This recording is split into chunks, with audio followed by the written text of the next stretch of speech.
I think that everyone has their own origin story. So I'd like to share a little bit more about my pathway of getting to dispute resolution and why I chose this profession.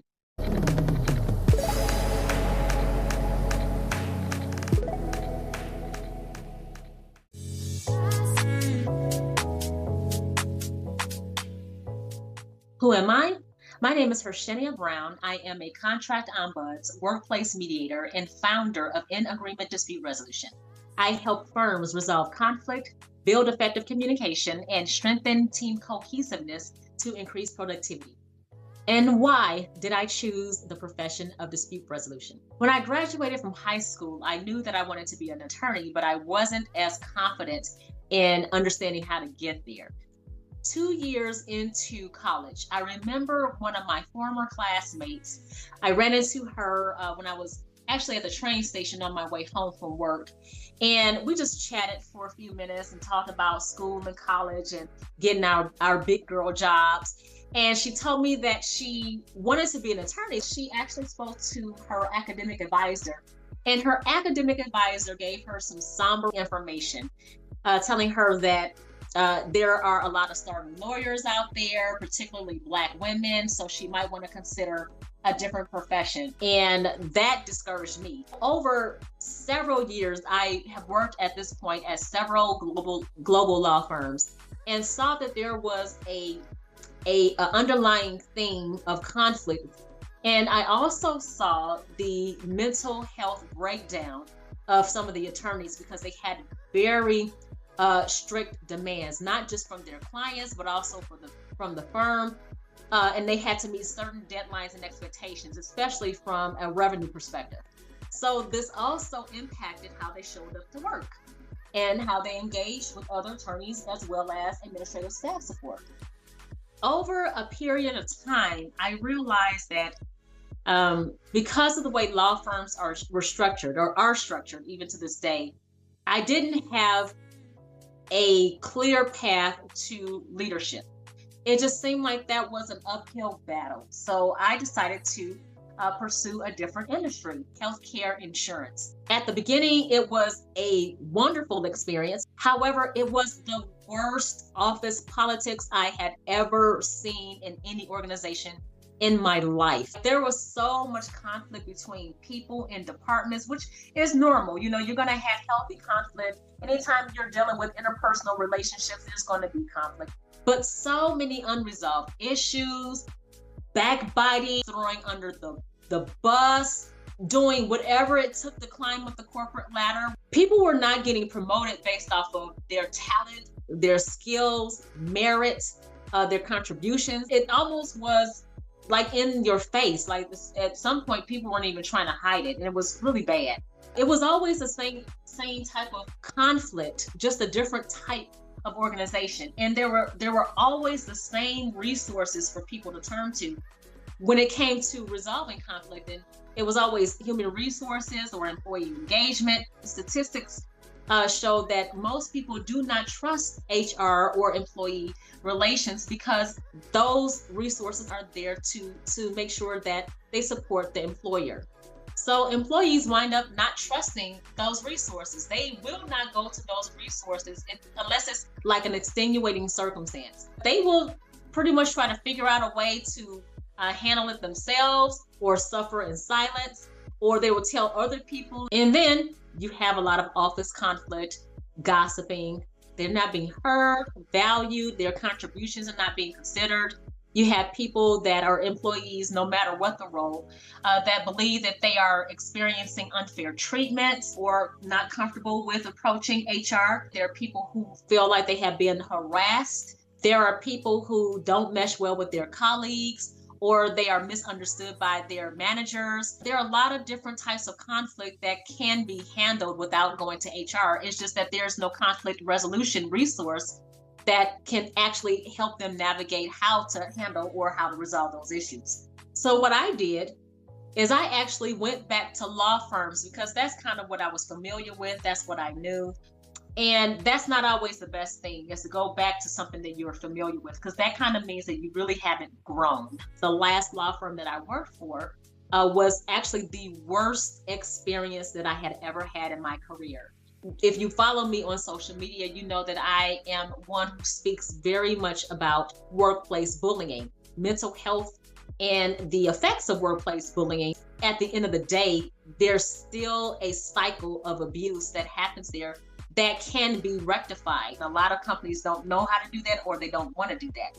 But that law firm was the last straw. I would think that because it's a law firm and the severity of what happened, that they would have taken action. And it was really sad that they did not take action as soon as they should have. Instead of me being a disgruntled employee that's holding on to that hurt and that pain, and in some cases trauma, I wanted to really figure out, what can I do to be a change agent? Because it's clear that there has to be another resource that can help organizations with these types of situations, concerns, problems with this type of conflict. So during the pandemic, I came across a program with Pepperdine University, their dispute resolution program. Talked to an advisor to understand more about the program to make sure it was a good fit. And then I started the program.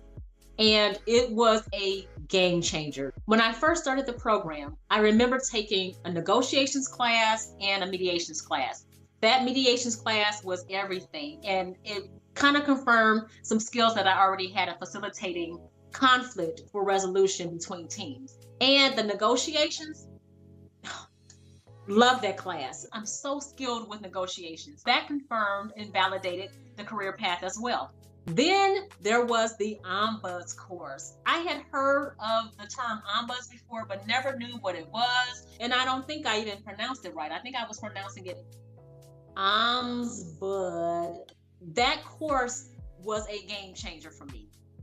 Going back to when I worked for the healthcare insurance company, during my downtime, I would go online and I would take assessments, because I would always go back to thinking about the legal profession. These self-assessments always came up neck and neck with the results of finance, legal, and psychology.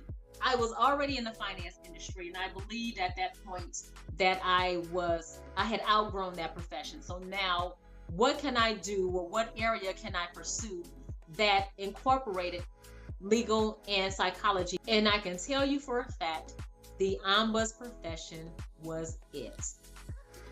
Once I had the program under my belt, it was time to build my network. I became a member of the Federal Bar Association. Then I became a member of the American Bar Association, and I volunteered on a few different committees.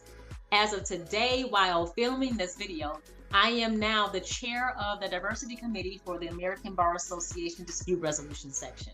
I have had several personal conversations with attorneys and retired judges to understand how that field is incredibly stressful. Mental wellness wasn't really a focus. It was almost like it was a badge of honor to be stressed out, because that proved that you had a lot of work, that you were honing your skills, billable hours, research on cases, so many attorneys that's vying for that attention. And if you are going into business for yourself, it doesn't prepare you for how to be a business owner. Practicing law is different from running a business. So it was a very unique situation to listen to attorneys and judges talk about their time in law school, talk about their time as an attorney and how incredibly stressful it was, while at these particular times not getting mental support. Law firms were not good with that, with bringing in mental health resources for attorneys or even for staff. They didn't think of it at the time as a vital component to the health and well-being of the firm. Now, a lot of law firms are deciding to hire people who have expertise in business acumen in organizational leadership and development as COOs of firms, because they have to have a certain skill set and experience outside of practicing law that's specific to the growth and development of an organization. That's no different than hiring someone who is a professional and skilled in dispute resolution. They can help to retain top talent. They can influence systemic changes. They can help the law firm save money. It's good to have someone who understands the ins and outs of a law firm and can help support resolution for any conflict that arises. If you want to learn more about what a conflict resolution professional can do to help resolve some of the conflicts that arise in law firms, click this link above me right here. So that is a little bit about me, my origin story, and why I am so passionate about this work. If you've had it and you just want to talk to someone about some of the issues and concerns in your firm, feel free to click the link below in the description and set up a confidential coffee chat with me to learn more about how I can support your firm. I encourage you to like this video, share this video with others in your network who you know can use the support, and subscribe to this channel to get notifications of upcoming videos. That's it for today. Thank you, and talk next time.